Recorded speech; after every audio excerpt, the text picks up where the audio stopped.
from Castle Booth. Just to add a little bit to what Jim said, that was a great history, Jim. I just want to explain a little bit for the group before the presentation is shown, to sort of explain as architects the parameters that the design team and Gil Bain and Jim were all working within, that might help you understand the concepts that you'll see next. So there's some educational parameters that we're working within. There's an established ed spec. As Jim mentioned, we want to limit disruption to students, to staff, to athletics. So that's in the forefront of our mind as we're designing these concepts. There's some financial parameters. We have a budget that we have to adhere to. There's a schedule we'd have to adhere to. There's also, we want to maximize the reimbursement from the state. And there's also some physical parameters that we have to work within, which is the existing campus and the existing zoning, which are, Alan mentioned, there's setback requirements, there's height restrictions. So all of that are givens for us to design within. And we're trying to find, we've been on this, quite frankly, a quest for the last 9 months, trying to find the right solution within all those combinations of elements we have to work through. So as a group, we're about to show you where we are currently, which represents about 9 months worth of work. There's option A, option B. And now I just want to turn it over to Scott and Kate. Scott's our project manager, and he'll walk us through a little bit, and Kate will jump in as well. Thank you. Okay. Can everyone see the presentation? Kate? Yes. Yes. Okay, perfect. All right, we'll just run right into it. For Kate will discuss the programming for us to kind of give you an understanding of where we really started back in May of last year. Sure. So it's lovely to see a bunch of these faces again. Many of you sat through some conversations with us in the past. So really, the first thing that we came into, as Scott mentioned, was there was an ed spec, and it's essentially a list of rooms and their sizes that were developed in partnership with the Board of Ed. And so that was sort of where we started. But as an educational planner, and a designer new to the scheme, we came in and we wanted to ask the questions, confirm things, talk to people, and really find out, sort of reaffirm the need. So as we went through discussions, we had several days of meeting with a number of teachers representing all different cohorts through the school.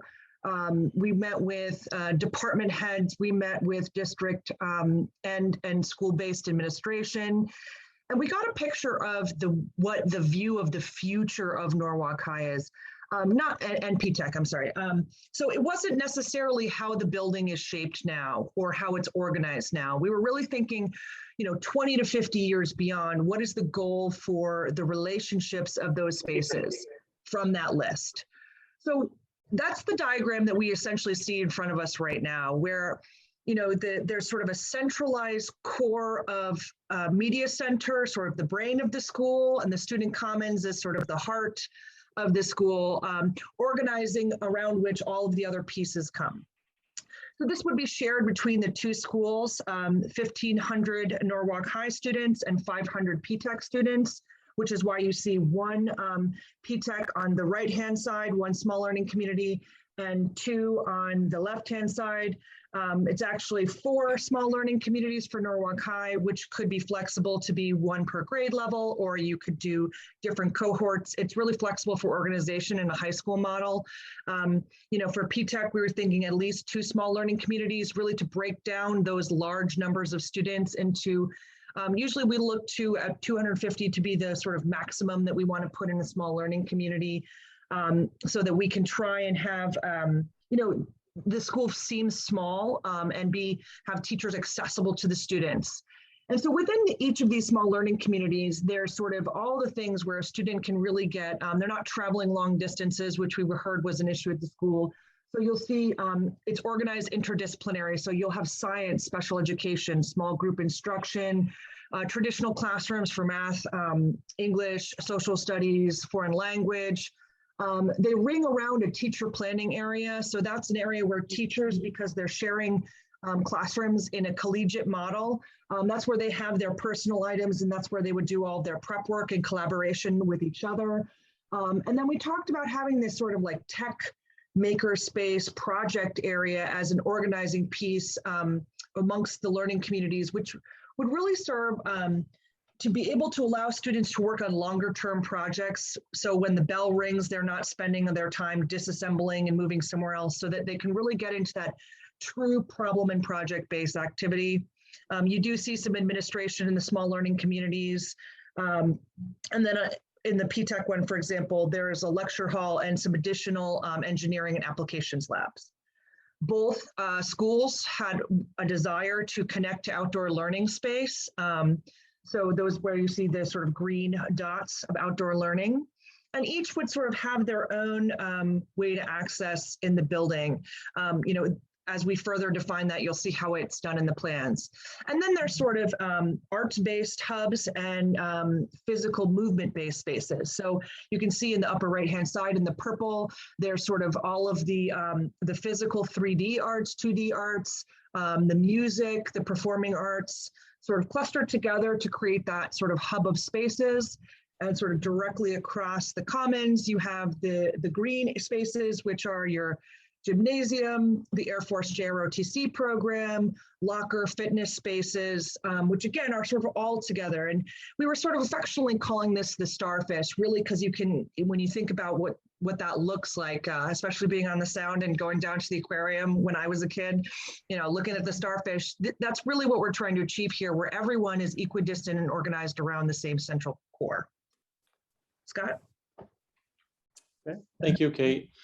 Just to orientate ourselves, kind of give you an overall view of the existing site. It's going to be a little bit different than when you see the floor plans and some of the others, just because of the aspect of taking the perspective from County Street on the bottom here and Strawberry Hill on the right. You could see where we have the softball field up front, and we have the football and the track in the back with the tennis courts. The school is organized into the houses A, B, C, D, and E, and others, but you also have the auditorium, gymnasium, and pool. And as Jim had talked about, here is the science wing that wanted to be renovated. So the only portion of the building that will remain at the end would be the science wing, and everything would be torn down. It's important to note, given the fact that there is very little open land, Paul talked about the site constraints. Really, the first thing we needed to do is to kind of take a look at where we can build the classroom wing, because you needed, with a phased scheme, you need to get all of the students out as quickly as possible, try to house as many as possible, so you can start bringing them all into your new construction, so you can start demolishing the existing building. So looking at the site, it's really the only aspect that we came up with is really the softball field. There's a little bit of the parking for the students on the bottom here, and up at the top there's teachers parking, but it was really the softball field that we needed to focus upon. So in our option A study, where we have the phased aspect of the construction, we had gone through several iterations. Our first attempt was really initial in terms of our presentation to the city in order to procure the project. It was a simple scheme in that generally you had a common corridor, and then you just had classroom wings off of it, and you also had the auditorium and the gymnasium off of that. We did go through a phasing scheme, but once we started those program sessions, it was immediately recognized that that kind of approach would not work. So we tried an approach where we would have the classroom wings. And what we thought about was the existing science wing really wasn't really conducive to the type of interdisciplinary learning that we had found during the programming. What we had thought is that if we can renovate the science building into a PTECH Norwalk wing, I think we thought that would fit the model of the starfish that Kate had talked about. So we were looking to do an addition off of that science wing that's in the white here, and we were also looking to do Norwalk High School sort of down in the softball field. So we can take the majority of the students out and place them in there. And then we would have the larger aspects of the program being the gymnasium, the pool, and the auditorium out near the main parking lot in the back near the fields. What we didn't necessarily like about this scheme is we wanted to be sensitive to really all aspects of the site, not only the site, but the neighbors. But we thought that maybe putting too much frontage on these streets was too much. So we did decide to see what would happen if we can get an open area more off of Strawberry, because if you recall, the student bus drop-off, which was to remain in the scheme, is along Strawberry Hill. So we really wanted to kind of open that up. But we thought that County Street being a little bit more residential in terms of smaller scale, smaller width of road, it was too oppressive. So we started thinking about, well, what if we can raise the elevation in terms of build as many stories as we can? So we thought about a 4-story Norwalk High School scheme. Again, in all these schemes, the PTECH Norwalk was going to be an addition onto the science building. But out in County Street, we decided try a scheme where we can possibly put the arts all together down there and maybe have the gymnasium a little bit closer to the athletic fields. But again, we thought it was a little bit too oppressive. We were gaining a little bit of space by going up 4 stories, but it really wasn't the scheme that we ended up doing. This is diagrammatically of the scheme that we ended up with for the option A study. It's a 4-story Norwalk High School wing up in front. We kind of skewed things a little bit, so as you're driving down Strawberry Hill, you wouldn't necessarily get the mass of a 4-story wing. It's important to note that the actual school is 4 stories. It's a little bit set back, but you do go up 4 stories. So we weren't really going higher than the existing building is today. Out in County Street, we had, as we kind of had the ins and outs, if you will, of the 4-story, the perspective sort of changed, so you're not getting that wall of the 4-story. What this allowed us to do is to get various entries into the building. Off on the right side of the screen, you had the bus drop-off, so we had an entry coming in there. We also were thinking about a new curb cut coming off from County Street and coming in where the main entrance here to try to alleviate some of the site congestion that was occurring on the existing campus with just 2 entries, one off of Strawberry up on top here and one off of County here. And the third entry was really from the upper parking lot. In this scheme, this is where all the students would generally park, some administration possibly, but generally you would have access to a third entry. It's important to note that the site is very steep in that it changes elevations, some 30-odd feet from County Street to the parking lot. So at every entry, they kind of come in at a bit of a different level. Not everything is entering at the same level. So the scheme that we did mentioned that it's part of the phase construction. So it's important to note how we're going to phase the building. And again, you have the A, B, C, D houses in the PTECH. So the first thing that we were going to do is build the classroom wing. And once that is completed, then we're going to be tearing down the B portion of the C and the D and E wings. Those wings generally house most of the classrooms. Kate's going to discuss a little bit more in later in the presentation of how that's going to be impacted. But most of the classrooms for the PTECH and Norwalk are in Norwalk High School are in there. So once all the Norwalk High Schools move into the new 4-story structure, we're able to remove those buildings, and then we're able to start construction on the PTECH addition and also the auditorium and the gymnasium. The A building is very important in this scheme because it's where the boiler room is and the electrical room. So this needed to remain throughout the project as long as there were existing buildings that remained. So as they completed the auditorium and the gymnasium, they would start taking down the rest, the natatorium, the gymnasium, the auditorium, and the rest of the C wing, which was generally the administration. Once they started building that, you can still see that area A is still hanging on there because of swing space. So as this auditorium and gymnasium are being built and completed, that's where we take down Area A. And as you can see, Kate had talked about the Common Core, the Media Center. That's where that sort of infills between the three wings of the school. And to kind of give you a walk around the site, just to orientate yourself again, the Strawberry Hill is on the upper left and County is on the upper right, and the football field is at the south at the bottom of the page. The Norwalk High School addition, Norwalk High School wing, 4-story structure is up here. And on the top and off to the left, you have the auditorium, and you have the natatorium just below that, and you have the PTECH Norwalk wing here. This little green space is important to know. Note, we did try to get some outdoor learning space, but the outdoor learning space wasn't captured in a courtyard. It necessarily can't be as secure. We were finding that the courtyards didn't allow us, I think, enough room for the program, quite frankly. So this green space is actually sort of a roof activity space. So you can have a breakout space of classrooms or however the administration sees fit. But as you can see, you have a new curb cut coming off of County Street, and where the administration and the public are parking here. You have the existing curb cut that comes off of County and then goes into the back of the parking where the majority of the students would park and or visitors. Again, you have the bus drop off of a Strawberry Hill, and you had that wide open space here where the students would matriculate into the building at this level, at the ground level here.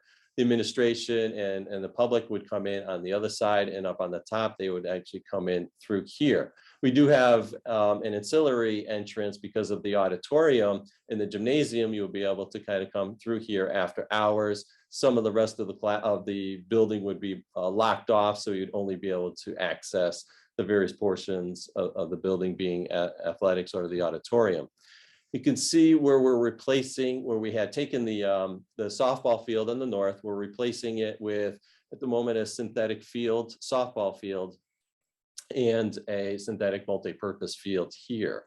Really the only spot available. It comes close to Merrimack Elementary Schools, and they did have a new project over this past summer, but all that is captured, and you can see that the design that we have here is just beyond that, is taken into account. And none of the football or the tennis courts are impacted by this design. Going quickly through the floor plans, I won't go through every room, I'll just kind of highlight major aspects of it. This is the first floor. This is where you had the bus drop off coming in on this side, where the students would come in here and actually go into this common area that Kate had mentioned. This is generally the cafeteria area. On the other side, you had the public and administration entrance over here. You do have the Norwalk High School administration on one side and the PTECH Norwalk administration on the other side. And you do have some counseling offices on the bottom. And on the top here, off of this commons, you have the culinary arts. The thought being that the restaurant wants to be in close proximity to the entrance so it can be secure. The 4-story wing is up on top here for the Norwalk High School. And in the back here, you have some performing arts spaces that support the auditorium. Going up one level here, there is no grade access. So everything is vertical circulation through stairs. This is where the PTECH Norwalk school is, with the science building being renovated and the PTECH addition. You have an auxiliary gymnasium, and the auditorium. And again, the second floor of the Norwalk High School. And you also have the media center, which is directly accessed with a grand stair coming up through the commons and connecting to the media center. On the third floor, you have the upper mezzanine, and this is where you have access from the back parking lot. So the natatorium is directly accessible from the parking lot, the rear parking lot, and you'll be able to enter, students will be able to enter here and either get into the third floor of the Norwalk High School or come over into PTECH. It's important to note as you come in, you would go down into the auditorium or go down into the gymnasium. And the fourth floor is just the fourth floor of the Norwalk High School. And Amar is going to walk us through the phase construction to get you understanding how complex it can be, both in sites and the building aspect.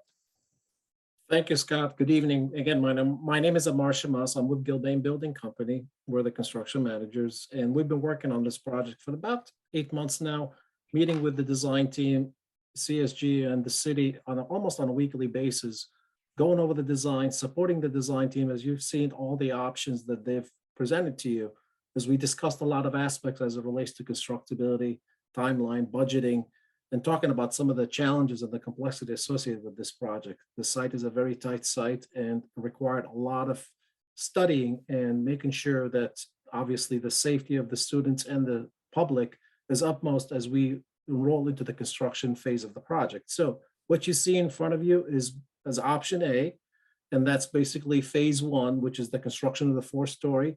We typically, upon mobilization, we establish our site fence, perimeter fencing that you see in the dark black line. At this point in time, obviously the softball field, the existing multipurpose field will be actually out of use. The existing parking lot over to the right will also be out of use as well. And we'll be working basically on this particular phase of the project for approximately 16 months. And we anticipate starting around late spring into early summer of 2023. So that's kind of our target. This design still has to get completed. We go out to bid, we solicit bids, and we compile those bids, and then we move forward into the construction phase. Again, during this particular phase, there's really not much of an impact to the existing building itself, other than, as I indicated, it's really a softball field will be out of use as well as that existing parking lot. Everything else will remain as operational as it is today.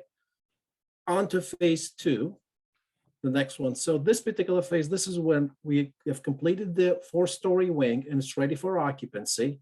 And at this point in time, we are targeting about the January of 2024 is when we actually start the demolishment of the existing wings, which is what you see right there. We established our fencing area. We start taking down the B, C, D, and E wings. And at that point in time, obviously the A wing will remain in place along with the balance of the existing building, because that's where, obviously, as Scott indicated earlier, the mechanical room, the electrical room at the existing building has to remain operational. In addition to that, when we construct the actual 4-story, that will house another mechanical room that's got to support the new wing. They're not utilizing the same mechanical systems. So in essence, you have 2 parallel systems. You have an existing mechanical room that's supporting the existing building, and you have a mechanical electrical room that's also going to be supporting the new wing. At the same time, during this phase, we'll also be constructing PTECH. And that's, as you see in that area, so there'll be significant impact to the existing building. Bus routing will be changed as well. That's going to be altered going through the new building. We have to establish temporary connection point between the 4-story and the A wing. So that's going to have to be a connection point, which is going to be temporary in order to give access. So as you start seeing that, the building is going to start kind of separating, if you will, in order to be able to phase this particular renovation. And what we're looking at in terms of the demolition portion of this particular existing building is about a 4 to 4.5 months of demo just for that existing portion. Obviously, that's going to have to happen when the school is in session. Knowing Norwalk High School, it's a concrete structure, so the phased demolition is going to be carefully scheduled. And again, there's hazardous material that has to be dealt with as well. And with those being the school being in session, we're going to have to actually apply for special permission from the Department of Health in order to conduct abatement while the school is in session. Obviously, there will be hard barrier separation between the building portion that's going to be demolished and the occupied section. But again, it's a process that we have to go through. So that's, in addition to that, some of the mechanical and electrical systems, the existing ones, are going to have to be altered during this phase in order to make sure that both buildings, the new and the old, the existing, going to have to be operating and working at the same time. There's no disruptions to the school environment. During this particular phase, the major impacts are the existing cafeteria obviously will be demolished, and that was part of that B wing. The culinary arts will also be impacted by this particular existing culinary art program. That's going to be impacted. There are many gyms at the lower level. Those are going to be also have to be removed as part of the existing building. And again, there's other mechanical electrical systems that's going to be impacted. Again, in order to still be able to construct this particular project in an overall duration of approximately 55 months, we're going to need to take on larger chunks of the existing building. Otherwise, the project will be prolonged for a number of years and will be cost prohibitive as well. So Kate, at this juncture, I'm going to bring Kate quickly in to talk a lot about the swing space that we're going to have to discuss as far as making space allocations, because the existing building is going to be impacted. Kate? Yeah, Amar, thanks. This is really the biggest challenge of the project. So it becomes a game of chess. It's certainly more than checkers at this point. As Mar mentioned, there is no cafeteria at this point. So there are some temporary spaces that we can put the cafeteria. We know right now through some of the COVID times, kids have been eating in classrooms. It's not ideal, but it's temporary for a few years, but we know that it is disruptive to the sort of student experience. The culinary program is probably the most expensive to temporarily relocate because of the requirements of the equipment in there. It would also have to move several times during the course of the project, so this would be its first move. But most importantly, PTECH is 500 students, and at this point, the PTECH program is not have their final home. So what you see in that yellow is not constructed yet. So all 500 PTECH students will be temporarily in sort of makeshift classrooms in that A wing. Excuse me. As well as the administration will have to sort of do some temporary construction to allow us to build out offices for all that administration. One of the other programs that Amar that we need to consider is the JROTC program. There are upwards of 100 students in that program, and that program does not have a home at this point because it's currently located in the D wing. The media center is also sort of cut in half at this point of the building. We have to sort of make a cut strategically because of the construction of the building. So you lose half of your library essentially. The same with the career center, that doesn't have a home, so that would have a temporary space at certain point of the building. Same with almost all of the visual arts. So those would be in temporary classrooms in the A wing. So they would be smaller than they're certainly accommodated right now. The lecture hall is another that won't be available, although I think that's less of a concern than the other. So this is obviously a large portion because you don't have any permanent educational space for the PTECH students. So I think this is going to be the biggest challenge, and it's also, Amar, correct me if I'm wrong, this is the longest part of the schedule. That's correct, Kate. That's absolutely correct. So in addition to what Kate mentioned, obviously, once we actually start altering the existing building, we have to make sure that it's code compliant, the existing building that is. And there are elevators, there are obviously the elevator in the B wing area, right where the media center is, that's going to be impacted. That's going to have to be removed. So access and accessibility to the existing building is going to be very challenging, which is an area that we're going to have to provide a lot of temporary aspects to and temporary provisions to the project, which again translates to cost. The areas that Kate was mentioning earlier about basically constructing some temporary swing spaces, these are all modifications to the existing building that we'll have to make. They have to be code compliant, obviously. And those modifications, eventually, when we take the existing building down, those modifications are going to go along with that demolition as well. So those are the additional costs and some of the unknowns that we have to go in there and start modifying the existing building in order to make it suitable for the swing space allocations for all these different programs. And depending on how many times these are being used, these are costs going to have to be incorporated into the project. So next phase, which is phase 3. So during this particular phase, again, the PTECH is almost wrapping up. And at that point in time, we'll be focused on, once we demo that existing portion, existing building, we'll try working on the performing arts section of the new building. And that's about an 18-month phase right there. Again, as you could see, we're taking on pretty much 50% of the site. We have to, again, the alteration to the bus drop-off is going to have to be altered again.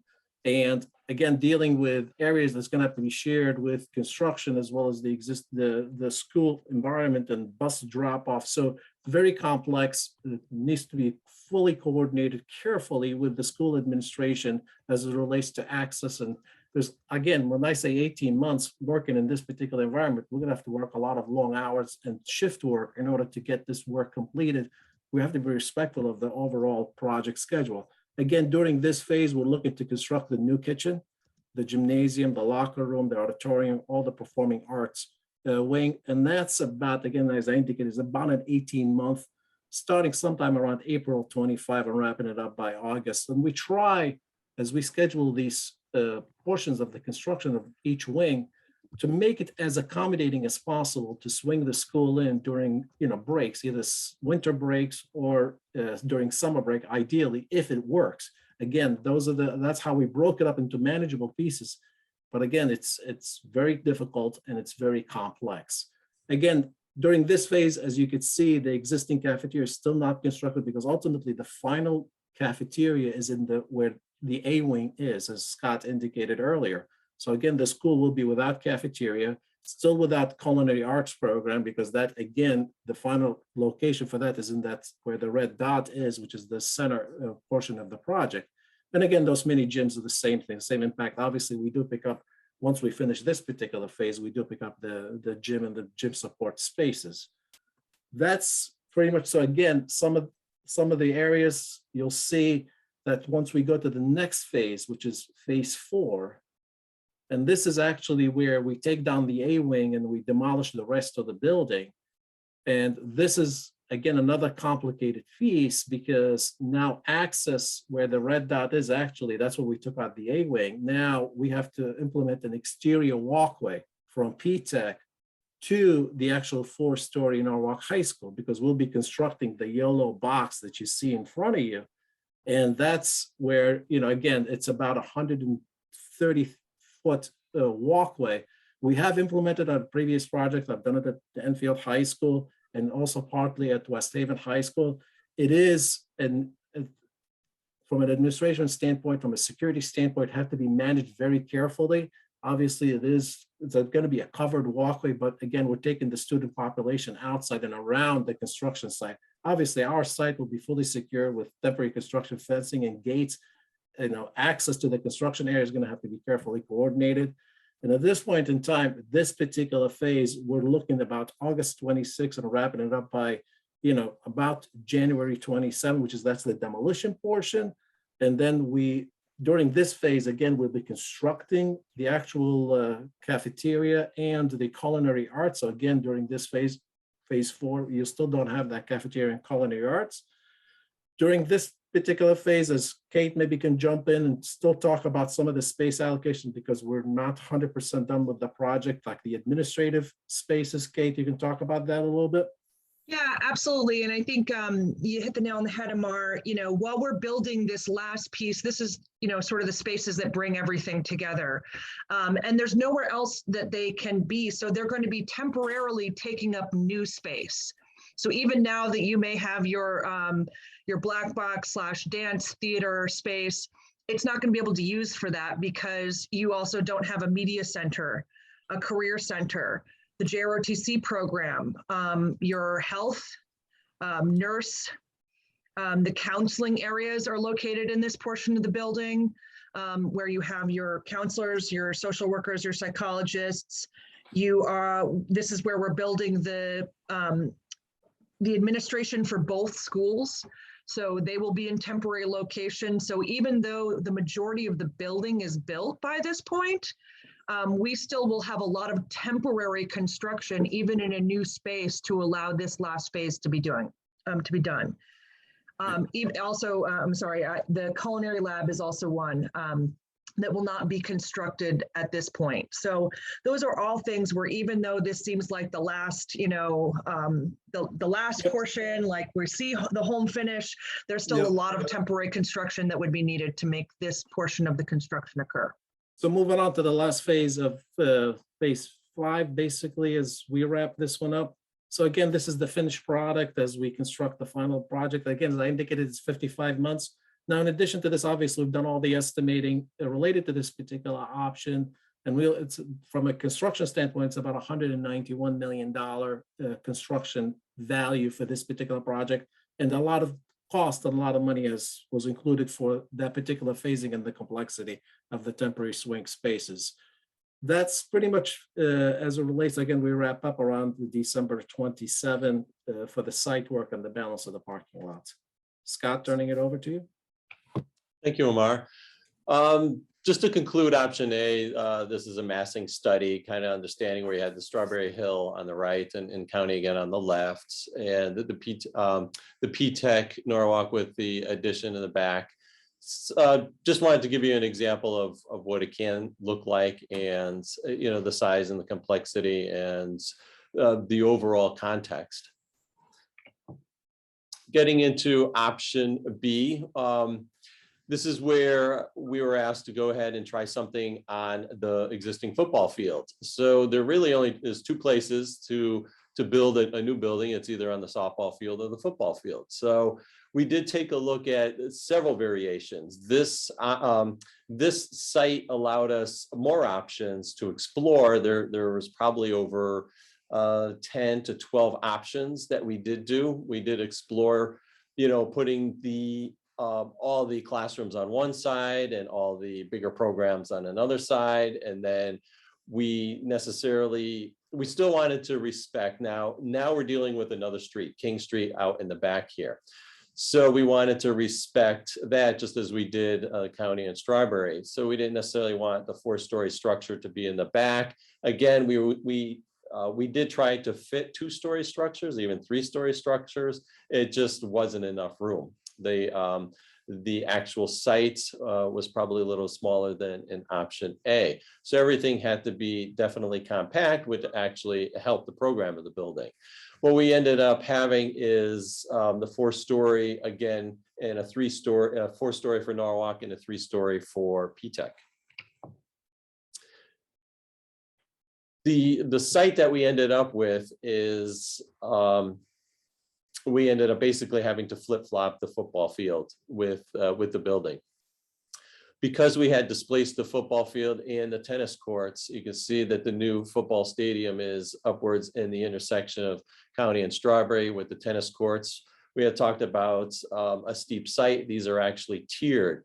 The general parking area sort of remains at the same elevation, and the softball is still maintained in the original option A location. Things to note about this is the access from King Street. We thought that it would be desirable to try to separate the parent drop-off and the student parking with the bus drop-off. So there was envisioning with the buses coming through King Street, going through and necessarily wrapping around and going out again. This at least scheme allowed us flexibility to have the buses come through and necessarily go out into Strawberry if the design would consider that, or various other options. The access road, there's an access road because you would need access to the mechanical room. You also need access to the performing arts spaces. There's an access road coming on the east side, the right side of the building, and then connecting to King Street also. Going through the plans quickly, you can kind of see that is an open arms concept, a little bit literally. You have the parking on the north, the top of the screen here. It's similar to what we have done with option A scheme. You do have the 4-story Norwalk High School on the right and a 3-story PTECH on the left. When you come through the main administration, you have the PTECH and the Norwalk High School split. And again, that common area with the kitchen off of it that sort of connects all of the components of the school. And in the rear of this building scheme, we have the gymnasium, the auditorium, and the performing arts with the auditorium. Going to the second floor, you just have the upper portions of the performing arts and then the upper portions of the classrooms with the media center, sort of connecting to the commons, as Kate originally talked about in her Starfish scheme. Going to the third floor, you have the third floor with the PTECH and Norwalk High School, and there is this space in between. That's where the roof activities can possibly take place to kind of get that secure outdoor learning. And that's just the fourth floor of the Norwalk High School. And again, here's a massing model of necessarily what it would look like from the perspective of County and Strawberry. Football fields up in front and tennis courts, softball. And you can see kind of the welcoming arms. We didn't want to necessarily put an entire mass the way the existing building is now. We kind of wanted to break it up so it didn't seem so massive on the site. And our team is going to talk about option A and option B and the comparisons. So Scott, just to talk a little bit quickly about the phasing and the cost, if you can back up one slide, please. Sure. Thank you. So again, this particular option is basically getting constructed in two main phases. Construct the new building in one phase, which is about a 3-year duration. And then once that's completed, the school would swing into the new building. And then we take on the entire existing building in one mass, demolish that remove the existing building completely and build basically the fields and the balance of the parking lot and all the tennis courts and everything. So it's obviously much more straightforward. In our overall duration, this one is actually 51 months. The other one's 55 months. From a cost perspective, on a concept level, we estimated this inclusive of the fields is about $193 million as opposed to 191, which is about within 1% of a cost. So this one is slightly higher at 193 million. And basically, it's like I said, it's a 3-year just for the building, and about the overall duration is about 51 months for the entire construction duration. Thank you, Scott.